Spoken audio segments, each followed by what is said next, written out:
Breaking news చూస్తున్నాం. కేంద్ర మంత్రి బండి సంజయ్ సిట్ విచారణకు హాజరయ్యారు. రాజ్భవన్ రోడ్డులోని దిల్కుషా గెస్ట్ హౌస్ లో సిట్ విచారణకు హాజరయ్యారు. ఫోన్ ట్యాపింగ్ కేసులో ఆయనను అధికారులు ప్రశ్నిస్తున్నారు. మునుగోడు ఉప ఎన్నికలే టార్గెట్ గా బండి సంజయ్ ఫోన్ ట్యాపింగ్ జరిగినట్లు తెలుస్తుంది. తన దగ్గర ఉన్న ఆధారాలను సిట్ అధికారులకు అందజేశారు. బండి సంజయ్ వాంగ్మూలాన్ని అధికారులు రికార్డు చేస్తున్నారు.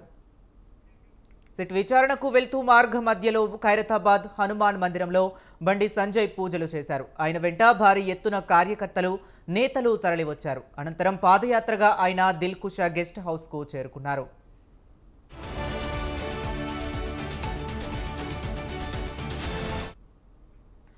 తెలంగాణలో ఫోన్ ట్యాపింగ్ ను మొదట బయట పెట్టింది తానేనని బండి సంజయ్ చెప్పారు. విచారణకు రావాలని గత వారమే సిట్ తనకు నోటీసులు ఇచ్చిందని, పార్లమెంట్ సమావేశాల దృష్ట్యా విచారణకు రాలేకపోతున్నట్లు చెప్పానని అన్నారు.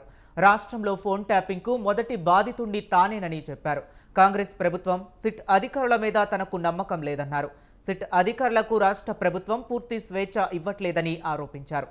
కేసీఆర్ కుటుంబంలో ఇప్పటి వరకు ఎవరిని అరెస్టు చేయలేదని చెప్పారు.